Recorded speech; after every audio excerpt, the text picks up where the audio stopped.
My name's Chris, and I'm a relapse smoker. My name is Charles, and I am a smoker. My name is Annie, and I'm a secondhand smoker. My name is Sharon, and I'm a smoker.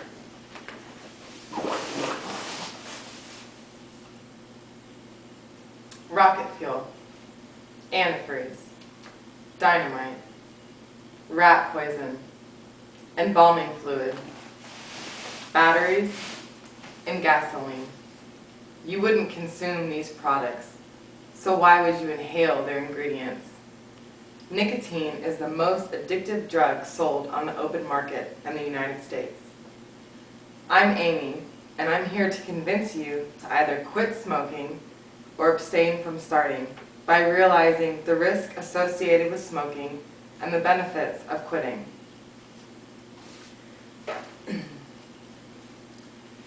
A cigarette is comprised of 599 additives that are relatively harmless. However, when they're ignited, they form more than 4,000 toxic chemical compounds. Once inhaled, they can lead to an array of health risks. As you can see here, and I pointed out earlier, the usefulness of a cigarette: toilet cleaner, insecticide, candle wax, poison, rocket fuel. Tobacco use is the leading cause of preventable death in the United States, and it negatively affects almost every organ of the human body, causing an alphabetical list of diseases and illnesses, all of which are very serious, and majority of which are fatal. It is the single most modifiable risk factor concerning your health. Quitting today greatly reduces risk to your health. No matter how long you've smoked or how old you are, quitting today will still reduce risk to your health. So just how harmful is smoking to your health? I could bring up illnesses and diseases such as lung cancer and low birth weight, but you know these. They're on the package of your cigarettes. So instead, I thought I would give you some numbers that I got from the Center for Disease Control to illustrate how harmful smoking is to your health. 1 out of every 5 total deaths in the United States annually are related to tobacco use. 1 out of every 8 deaths that are related to tobacco use are from secondhand inhalation. The deaths from secondhand smoking total just shy of 50,000 annually in the United States alone. So what is the total number of people that die from tobacco use annually?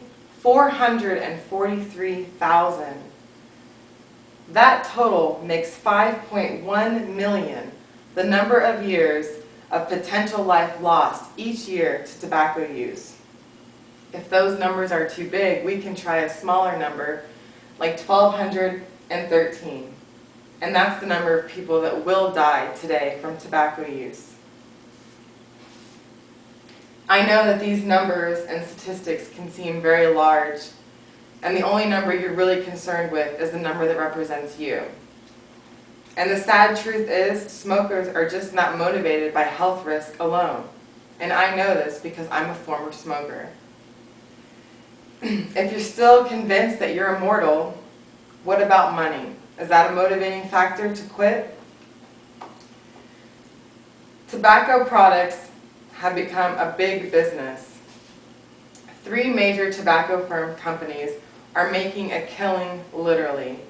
According to the Alcohol Tax and Trade Bureau, the U.S. average price of 1 pack of cigarettes is $4.80. The price rises annually, and so does the confidence of the firms who sell these products, because our consumption does not decrease when the price rises. I can tell you a bunch of numbers. We can add what you can say from a month or a week or a year of not smoking, we can talk about the things that you can buy at the end of the year from not smoking, but I know you know this already. Because every time you go to buy a pack of cigarettes, you add these numbers in your head. So I'd like to leave you some other interesting numbers. The United States is in a recession, and we spend $90 billion a year on tobacco-related products. And you may say, it's my money, it's my habit. What do I care? If I want to spend $4.80 on a pack of cigarettes, I will. Well, guess what? You're not the only one paying for your addiction. The economic cost of a pack of cigarettes is $10.47.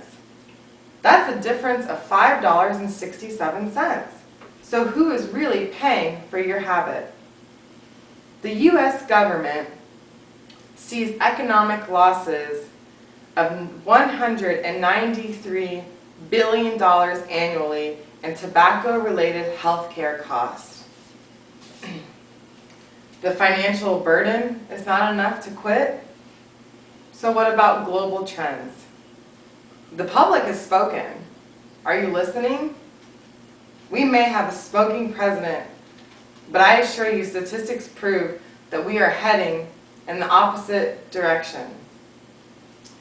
According to the National Center for Health Statistics, since peaking in 1965, tobacco use has steadily declined each year.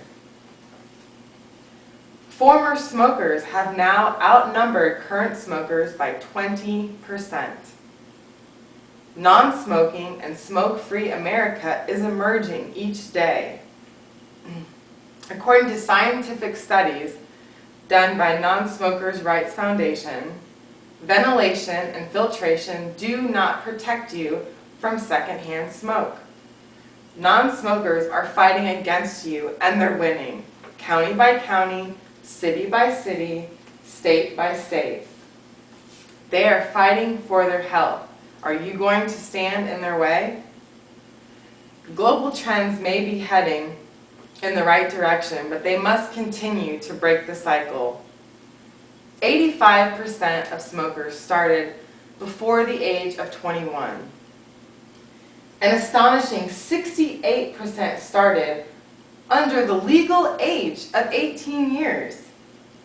According to the American Lung Association, 3,900 children under the age of 18 pick up their first cigarette each and every day.